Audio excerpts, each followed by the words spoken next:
The island of Hispaniola here has had a long history of unification and division. It was a series of individual states, then ruled by the Spanish, then it was split with the French, ruled entirely by the French, partially ruled by the Spanish and independent Haitians, entirely ruled by the Haitians, divided between the Haitians and the Haitians, followed by the independent Dominicans and the Spanish again. Back to independence, and then to shake things up, it was occupied by the Americans before again settling down into the two modern states of Haiti and the Dominican Republic. Which raises the question, why couldn't the island stay united? So when Europeans first turned up to the island, it was divided into a number of chiefdoms, which the Spanish then promptly conquered. Afterwards, the entire island remained under Spanish rule for 130 years when France won the eastern third of it, and France's portion of the island would grow rapidly in wealth until the French Revolutionary Wars. This was when France, having defeated most of Europe, won the rest of Hispaniola from Spain. There was soon a slave revolt in the western third. Napoleon sent troops to crush it, and when that failed, the island was split again, this time into the newly independent Haitian Empire with the French in the east,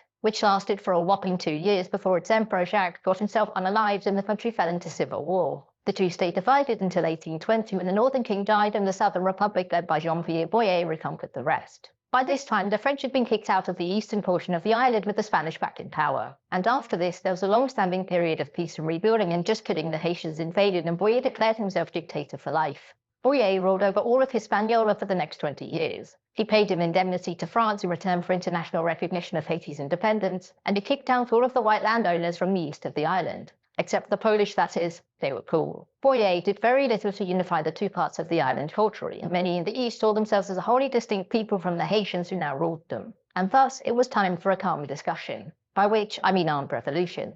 Boyer fled in 1843, and in 1844 the Dominican Republic declared its independence. The two would remain separate thereafter, with Haiti briefly becoming an empire again and the Dominican Republic falling to a Spanish invasion in 1861. This was because the United States Monroe Doctrine, which forbid Europeans from retaking their old colonies, was somewhat harder to enforce at this time. It didn't matter though, because the Dominicans soon revolted and kicked the Spanish out, and both parts of the islands remained as independent republics thereafter. That was until the early 20th century. Haiti was still paying off its debts to France from the Napoleonic era, and combined with expensive wars and general mismanagement, the country had become quite poor. Haiti's issues meant that it couldn't repay some of its debts to an American bank, which meant that it was time for intervention. The United States invaded the country in 1915 to force through debt repayment and protect American interests there. The next year, the US-friendly Dominican government was overthrown, and since US Marines were in the area, in they went. Both nations were thus occupied and run by the same country until the US left the Dominican Republic in 1924 and Haiti in 1934. And thereafter, both Haitian and Dominican independence was restored, and Hispaniola would remain